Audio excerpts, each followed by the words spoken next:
ये कहानी है रामपुर के नंदू की। नंदू अपने परिवार के साथ रामपुर में रहता था। वैसे तो नंदू लकड़हारे का काम किया करता था, लेकिन उसका सपना था कि वो ट्रेन का टीसी बने।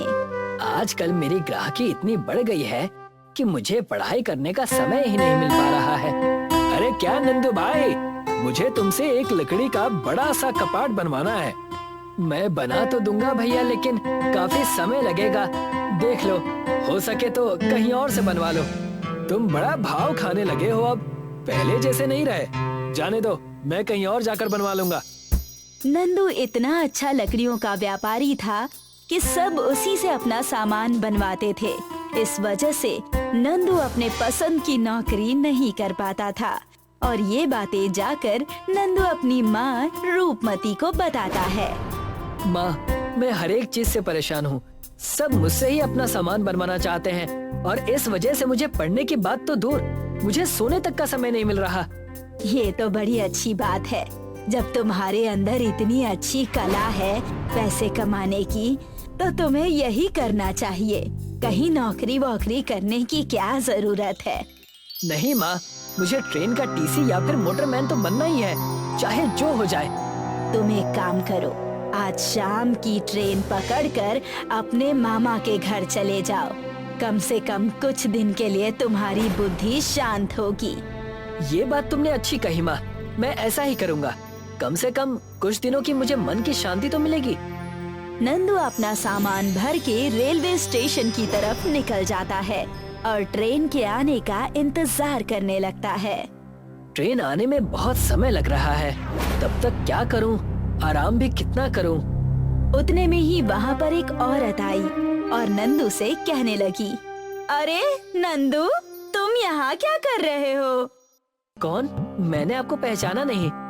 कई साल पहले तुमने मेरे घर का दरवाजा बनाया था। वो दरवाजा इतना मजबूत बना है कि आज भी वैसा का वैसा ही है। जी धन्यवाद, लेकिन आप कहीं बाहर घूमने जा रही हैं, क्या बात है? मैं कहीं घूमने नहीं जा रही हूँ। तुमने सुना नहीं? शहर के बाहर ट्रेन ड्राइवर और टीसी की नौकरी का एग्जाम चल रहा है। ये बात मैंने भी अखबार में पढ़ी थी। क्या इसमें मैं भी हिस्सा ले सकता हूँ? इसमें सारे पढ़े लिखे और ग्रेजुएट लड़के अपना सिलेक्शन चाहते हैं। वहाँ तुम जैसे लकड़हारे का क्या काम? तुम जाकर कहीं और का दरवाजा या कबर्ड बनाओ। नंदू को उस औरत की बात पर बहुत गुस्सा आता है और वो मामा के यहाँ न जाकर नौकरी पाने के लिए उस औरत का पीछा करने लगता है। यहाँ पर कितनी सारी बंद पड़ी ट्रेन है, लेकिन यहाँ हो क्या रहा है? तब नंदू की नजर वहाँ के सरकारी कर्मचारी पर पड़ती है। सारे नौजवान और लड़कियाँ जिस नौकरी को ढूंढने के लिए आए थे, वो उनसे कहता है, ये ट्रेन अंग्रेजों के जमाने से यहाँ बंद पड़ा है। जो भी इस ट्रेन का सही उपयोग करेगा, हम उसे ही नौकरी देंगे। फिर तो मेरी नौकरी पक्की। सरकारी कर्मचारी उतना ही कहकर वहाँ से चला गया। तब नंदू उस औरत के पास गया। क्या मैं भी ट्रेन की सरकारी नौकरी के लिए इसमें हिस्सा ले सकता हूँ? तुम यहाँ भी आ गए? अरे ये कोई गुड्डा गुड्डी का खेल थोड़ी है जो तुम कर लोगे। उस औरत ने सबके सामने नंदू का मजाक बनाया। नंदू वहाँ से चला गया और सोचने लगा, इन सबको मैं इनसे अच्छी ट्रेन बनाकर दिखाऊंगा और उसे खुद ही चलाऊंगा। नंदू ने उसी वक्त प्रण लिया और जंगल से कई सारी लकड़ियाँ काट कर ले आया और उससे असली ट्रेन बनाने की सोची, 8 पहियों वाली। नंदू दिन रात एक करके ट्रेन के आकार की एक नकली लकड़ी की ट्रेन बनाता है जो बिल्कुल ट्रेन जैसी दिखती है। पूरे गांव में ये बात फैल गई थी। नंदू की लकड़ी की ट्रेन के बारे में सबको पता चल गया था। ये बनकर तैयार है, इसे बस अब बाहर निकालना है। अगर ये चल गया तो सब गरीबों को इस लकड़ी की ट्रेन की मदद से मैं हर जगह घुमाऊंगा। बस इसमें इंजन लग जाए, मेरा काम हो जाएगा। नंदू हर जगह जाकर इंजन ढूंढने लगा। भैया, आपके पास ट्रेन का या किसी पुरानी गाड़ी का इंजन है क्या? ट्रेन का इंजन? तुम कहीं पागल तो नहीं हो ना? यहाँ ट्रेन का इंजन कैसे मिलेगा? देखो, मैंने एक लकड़ी की ट्रेन बनाई है। अगर तुम्हारे पास उसमें लगाने के लिए कोई इंजन है तो मुझे दे दो। लकड़ी की ट्रेन? हाँ हाँ, मैंने भी सुना है कि एक पागल लकड़ी की ट्रेन बना रहा है। वो तुम ही हो क्या? हाँ हाँ, मैं ही हूँ। जब मेरी लकड़ी की ट्रेन चल जाएगी ना, तब तुम्हें पता चलेगा। देखो, मेरे पास तो कोई इंजन नहीं है, लेकिन वहाँ पास में कई सारे तालाब हैं, जहाँ तुम्हें कई सारी गाड़ियों का इंजन मिल जाएगा। जो गाड़ी उस तालाब में डूब जाती है, उसका इंजन कोई इस्तेमाल नहीं करता। तुम जाकर वहाँ देख लो। नंदू उस दुकानदार की बात सुनकर उस तालाब के पास जाता है और तालाब में देखता है कि कई सारी भंगार गाड़ियाँ वहाँ पर पड़ी हुई है। उन गाड़ियों में से एक गाड़ी का इंजन वो निकालता है और वहाँ से जाने लगता है, लेकिन उतने में ही उस इंजन से एक आत्मा निकल कर आती है। तुमने मुझे इस तालाब से निकालकर मुक्त कर दिया है। तुम्हारा बहुत बहुत धन्यवाद। नंदू उस आत्मा को देखकर डर जाता है और बस इंजन को लेकर वहाँ से भागने की कोशिश करता है। रुक जाओ, घबराओ मत। तुमने मेरी मदद की है। मैं तुम्हें कुछ नहीं करूँगा। मांगो, मुझसे क्या चाहते हो? सच? मुझे बस ये इंजन चाहिए और कुछ नहीं। मुझे कुछ मत करना, मेरी कोई गलती नहीं है। जाओ, तुम ये इंजन ले जाओ। तुम जिस भी गाड़ी में ये इंजन लगाओगे, मेरी चमत्कारी शक्तियों की वजह से ये गाड़ी वहाँ सिर्फ 1 मिनट में पहुँच जाएगी। इतना कहकर वो आत्मा अदृश्य हो गई। नंदू उस इंजन को लेकर अपने घर चला जाता है और जाकर अपने लकड़ी की ट्रेन में लगा देता है। उस इंजन के लगाते ही लकड़ी की ट्रेन चमक उठती है, मानो कि कोई अजूबा हो गया हो। नंदू की लकड़ी की ट्रेन अब जादुई लकड़ी की ट्रेन बन गई थी। इसे चला कर देखता हूँ। जय श्री राम। आज मेरा पहला दिन है। मैं सारी सवारी बिठाकर इसे बहुत बड़ी ट्रेन बना दूंगा। नंदू की लकड़ी की ट्रेन चलने लगी। कई सारे लोगों को वो 1 मिनट के अंदर ही उनके घर पहुंचा दिया करती थी। मेरी माँ अस्पताल में एडमिट है। क्या आप मुझे वहाँ पहुँचा सकते हैं? मैंने बहुत सुना है आपकी लकड़ी की ट्रेन के बारे में। अगर आप ऐसा कर दे तो आपकी बड़ी मेहरबानी होगी। आ जाओ, सवारी छोड़ना और ले जाना, यही तो मेरा काम है। आ जाओ। उस आदमी को जादुई लकड़ी की ट्रेन की मदद से नंदू ने तुरंत ही हॉस्पिटल छोड़ दिया। धन्यवाद नंदू भाई, मैं तुम्हारा एहसान जिंदगी भर नहीं भूलूंगा। ऐसे ही नंदू का नाम हो गया। लकड़ी की ट्रेन की मदद से सब बड़े खुश थे। ये बात सीमा को पता चली। तब सीमा ने उसके खिलाफ साजिश रचने की कोशिश की। इस नंदू के बच्चे का कुछ तो करना होगा। ये सब कुछ उस इंजन की वजह से ही हुआ है। मैं वो इंजन ही लकड़ी की ट्रेन से चुरा लूंगी। ना रहेगा बांस और ना बजेगी बांसुरी। और सीमा ने वैसा ही किया। उस इंजन को चुराने नंदू के घर के पास चली गई। वहाँ जाकर उसने देखा कि लकड़ी की ट्रेन खड़ी है और वो जैसे ही लकड़ी की ट्रेन के करीब उस इंजन को चुराने पहुँची, इंजन को छूते ही इंजन में से करंट निकलने लगा और करंट जोर से सीमा को लगा। ओए माँ! करंट! करंट! सीमा की चीखें सुनकर नंदू वहाँ पर पहुँच गया और लकड़ी के बांस से उसे इंजन से अलग किया। धन्यवाद नंदू, तुमने मेरी जान बचा ली। तुम यहाँ इंजन चोरी करने आई थी? ये बहुत गलत बात है। मुझसे बहुत बड़ी गलती हो गई, मुझे माफ कर दो। मैं तुम्हें तब माफ करूँगा जब तुम मेरे साथ इस लकड़ी की ट्रेन में काम करोगी। ये भी कोई पूछने की बात है? मैं जरूर करूँगी। सीमा और नंदू मिलकर अब सबको लकड़ी की ट्रेन की मदद से अपने अपने घर पहुँचाने लगे। ये कहानी है एक घने जंगल की। इस जंगल में कई किस्म के पेड़ और जंगली जानवर रहा करते थे। जंगल के बीच में एक तालाब था और इस भाग में अक्सर जंगली जानवर दिखाई देते थे। फुर्तीले हिरन, तेंदुए, शेर, हाथी। जंगल एकदम खुशहाल था। ये देखिए कैसे नन्हा हिरन पेड़ की जड़ों के साथ खेल रहा है। भले ही उसके लिए ये बस एक खेल है, पर उस पेड़ के लिए ये दर्दनाक है। हिरन के जाते ही वो पेड़ जोर जोर से रोने लगी।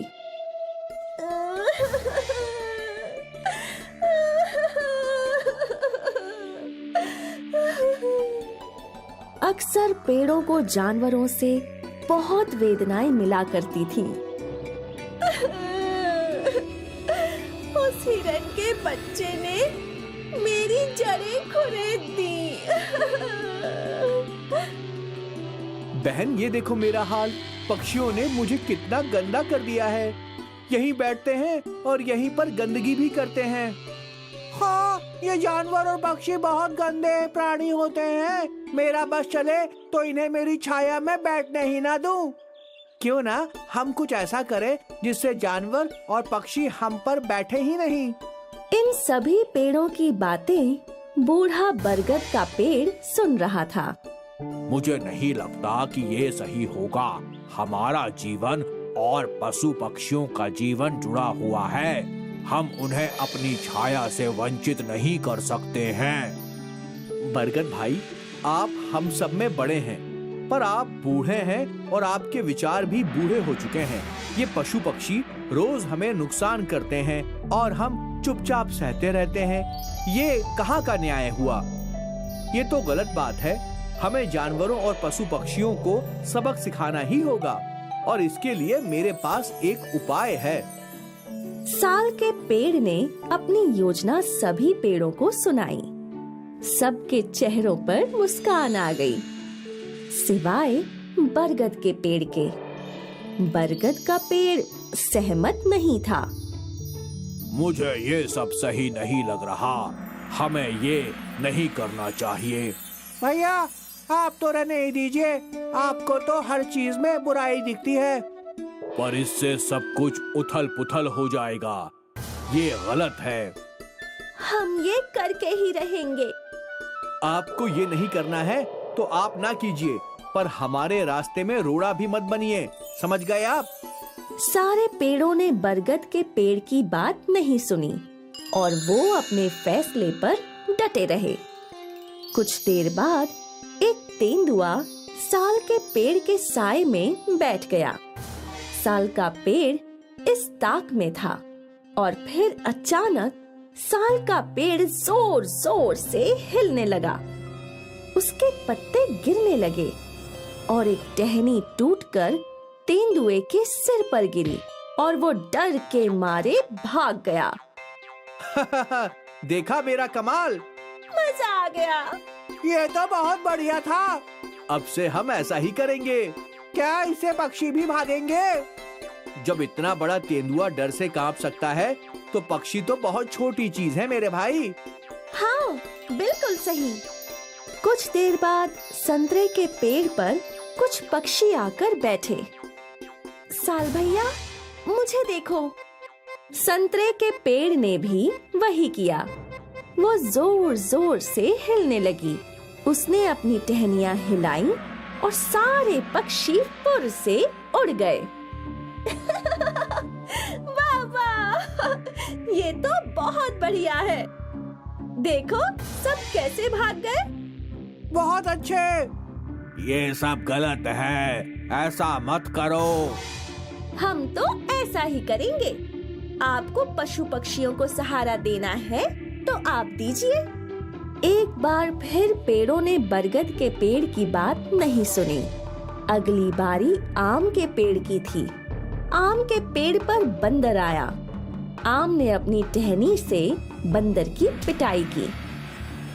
बेचारा बंदर डर के मारे भाग गया। आज पहली बार मुझे खुशी मिल रही है। ये बंदर मेरे आम पकने से पहले ही तोड़कर खाने लगते थे।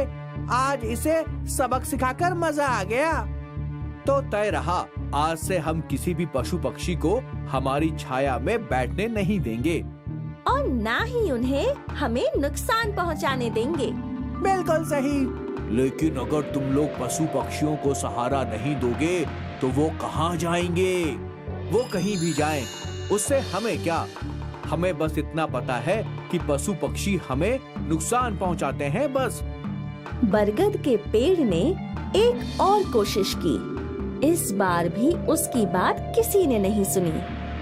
उस दिन से वो तीनों पेड़ पशु और पक्षियों को डराकर भगाने लगे। धीरे धीरे पशु पक्षी वहाँ कम आने लगे। अब वहाँ बिल्कुल शांति थी। कितना अच्छा लगता है ना, यहाँ बस हम हैं और कोई नहीं, कोई भी हमें परेशान नहीं कर सकता। इसी को तो खुशहाल जीवन कहते हैं। नहीं, ये खुशहाल नहीं है, ये वीराना है। पशु पक्षी और हमें सृष्टि ने एक साथ जोड़ा है, क्योंकि हमारा जीवन जुड़ा हुआ है। तुमने ये सब करके बड़ी परेशानी को न्योता दिया है। कौन सी परेशानी बड़े भाई साहब? हमें तो कोई परेशानी नहीं दिखाई दे रही। लगता है परेशानी बड़े भैया के दिमाग में है। बरगद का पेड़ बहुत चिंतित था। वो जानता था कि ये सब गलत है और कुछ बहुत बुरा जरूर होगा। खैर, कुछ दिन बीत गए और एक दिन यहाँ 2 लकड़हारे आए। लकड़हारे को देखकर सभी पेड़ चिंतित हो गए। ये यहाँ क्यों आए हैं? अब तक तो ये लोग कभी नहीं आए। ये सब तुम्हारी गलती है। तभी लकड़हारे आपस में बात करने लगे। मैं कब से जंगल के इस भाग में आना चाहता था, तो आए क्यों नहीं? क्योंकि अक्सर यहाँ जंगली जानवर आराम करते रहते थे। ये यहाँ तेंदुए, जंगली बंदर, जंगली हिरन, भालू और भी कई जंगली जानवर आश्रय लेते थे। तो अब वो सब कहाँ हैं? क्या पता, कुछ हफ्तों से मुझे कोई भी जंगली जानवर दिखाई ही नहीं दिया। अच्छा है ना? बहुत अच्छा है। यहाँ के मोटे मोटे पेड़ देख, इन्हें काट कर बेचूंगा तो कितना मुनाफा होगा। वो तो है, शायद हमें कई महीनों तक काम करने की जरूरत ही ना पड़े। हाँ, और सोचो, अगर ये सारे पेड़ काट लिए तो 1 महीने के अंदर हम लोग लखपति बन जाएंगे। ये तो बहुत अच्छी बात है भाई। फिर देर किस बात की, कटाई शुरू करते हैं। लकड़हारों की बात सुनकर सारे पेड़ डर गए और रोने लगे। आप सही कह रहे थे, ये सब हमारी गलती की वजह से हुआ। अगर वो जंगली जानवर यहाँ होते तो ये लकड़हारे यहाँ नहीं आते। हमसे बहुत बड़ी गलती हो गई और इसकी सजा हमें जरूर मिलेगी। लकड़हारे साल के पेड़ को काटने के लिए अपनी कुल्हाड़ी को धार लगाने लगे। ये देखकर साल का पेड़ घबरा गया। भले ही तुमसे गलती हुई है, पर मैं तुम्हें कुछ नहीं होने दूंगा। पर कैसे? जो करिश्मा तुमने दिखाया वही मैं दिखाऊंगा। इतना बोलकर बरगद का पेड़ जोर जोर से हिलने लगा। उसके पत्ते हवा के साथ उड़ने लगे और उसकी शाखाएं यहाँ वहाँ घूमने लगी। बरगद ने अपनी शाखाओं से लकड़हारों पर हमला कर दिया। बरगद अपनी शाखाओं से लकड़हारों को पीटने लगा। ये सब क्या हो रहा है? हे भगवान, लगता है इस पेड़ में कोई भूत है। बचाओ, अपनी जान बचाओ। भूत भूत भूत, अरे भूत भूत भूत। लकड़हारे भूत भूत चिल्लाते हुए गांव की ओर भाग गए। यहाँ साल का पेड़ बहुत शर्मिंदा था। हमने आपको इतना बुरा भला बोला, फिर भी आपने हमारी जान बचाई। हमें माफ कर दीजिए। हम अपनी गलतियों के लिए शर्मिंदा हैं भाई साहब। कोई बात नहीं, तुम सबको अपनी गलतियां समझ आ गईं, यही बहुत बड़ी बात है। अब किसी जानवर या पशु पक्षी को भगाना मत। बिल्कुल नहीं। लकड़हारों ने इंसानों में ये बात फैला दी कि बरगद के पेड़ में भूत रहते हैं। पर यहाँ जंगल में बरगद का पेड़ खुश था कि उसने अपने साथियों की रक्षा की। एक बार फिर पशु पक्षी उन पेड़ों पर लौट आए। फिर कभी किसी लकड़हारे ने जंगल के इस भाग में जाने की हिम्मत नहीं की। आखिर अंत भला तो सब भला। रमन और राधा दोनों किसान थे। उनकी एक बेटी थी प्रभा। पिताजी देखिए, मुझे क्या मिला। दिखा? राधा ने अपनी बंद मुट्ठी खोली। ये तो पुराना सिक्का है। ये तुझे कहाँ से मिला? यही अपने खेत में, शायद दादाजी का गिर गया होगा और अब जाकर मुझे मिला हो। तभी राधा भी वहाँ आ गई। दिखा जरा। प्रभा ने वो सिक्का अपनी माँ को दिखाया। ये तो बहुत पुराना है, सुना है ऐसे पुराने सिक्के बड़े महंगे दामों पर बिकते हैं। हाँ, पर इसका क्या दाम होगा? वो तो वहीं जाकर पता चलेगा। तो चलिए पिताजी, वहीं चलते हैं। ठीक है। तीनों पुराने सामानों की दुकान में पहुँचे। रमन ने वो सिक्का दुकानदार को दिखाया। दुकानदार ने उस सिक्के को अच्छे से देखा। है तो ये असली, मैं इसके 10,000 रुपए से ज्यादा नहीं दे सकता। 10,000? ठीक है, दे दो। 10,000 सुनते ही राधा और प्रभा भी खुश हो गए थे। पैसे लेकर तीनों दुकान से बाहर निकले। अब पापा, मुझे कुछ खिलौने और कपड़े खरीद दो ना। ठीक है मेरी लाडली। अरे मेरे लिए भी एक साड़ी खरीद लो। बस एक ही। मैं सोच रहा हूँ कि ज्यादा से ज्यादा पैसे सेठ जी को लौटा दूं। जल्द से जल्द उनका कर्ज चुकता करना है। ठीक है। प्रभा ने अपनी पसंद की फ्रॉक खरीदी और राधा ने साड़ी, और फिर कुछ खिलौने और मिठाई खरीदकर तीनों घर की ओर लौट आए। मैं ये बचे हुए 9,000 सेठ जी को देकर आता हूँ। हाँ, तब तक मैं खाना बनाती हूँ। सेठ अपने सोफे पर बैठा था। रमन उसके पास गया। ये लीजिए सेठ जी, ये 9,000 रुपए हैं। बाकी भी जल्दी लौटा दूंगा। हाँ ठीक है। अब आती हुई लक्ष्मी को कौन मना करता है। लाओ लाओ लाओ लाओ लाओ दो। रमन सेठ को 10,000 रुपए देकर चला गया। जब वो घर पहुंचा तो उसने भगवान जी के सामने हाथ जोड़ लिए। भगवान जी धन्यवाद, आपका बहुत बहुत धन्यवाद। जल्द से जल्द मेरा ये कर्ज चुकता करवा दो, ताकि मेरा ये पुश्तैनी घर फिर से मेरा हो जाए। आज तीनों बहुत खुश थे क्योंकि उन्हें बिना मेहनत के 10,000 रुपए मिल गए थे। इस बात को अभी 1 महीना ही बीता था कि सेठ अपने आदमियों के साथ रमन के घर गया। रमन, रमन। जी सेठ जी, बोलिए। देख, तेरे लिए हुए कर्ज का ब्याज 1 लाख रुपए हो चुका है और कर्जा 1 लाख, और तेरी बोली हुई मुद्दत भी खत्म हो गई है। पर उस 1 लाख मुद्दत में आपको चुका तो दिया है सेठ जी। अरे वो तो तेरा ब्याज था। कुल ब्याज 2 लाख था, जिसमें से 1 लाख बचा है। ये तो नाइंसाफी है। अब जो भी है, कर्ज लेते वक्त तूने खुद ये एग्रीमेंट पेपर पर साइन किए थे, जिसमें लिखा है कि मैं तुझे 1 लाख कर्ज दे रहा हूँ, जिस पर 2 लाख ब्याज होगा। कुल मिलाकर 3 लाख। और अगर तू मुझे ये पैसे नहीं लौटा पाया तो ये घर मेरा। सेठ जी, हम पर दया कीजिए, ये घर ही हमारा सब कुछ है। ये तो मेरा धंधा है बहन, और धंधे में भाई बंदी नहीं करता मैं। आप लोगों की मुद्दत खत्म होने में अभी भी 10 दिन है। 10 दिनों में 2 लाख रुपए दे दो और ये घर वापस ले लो। है? ये कैसे होगा सेठ जी? ये तो संभव नहीं है। भाई अब तुम्हारा तुम जानो। सेठ हंसता हुआ वहाँ से चला गया। रमन के परिवार पर आफत आ चुकी थी। अब हमारा क्या होगा? क्या हमें ये घर छोड़ना होगा पिताजी? 10 दिनों में मैं 2 लाख रुपए कहाँ से लाऊंगा? तीनों फूट फूट कर रो रहे थे। जल्द ही वो लोग बेघर होने वाले थे। सेठ ने वो एग्रीमेंट के कागज अपने लॉकर में रख दिए।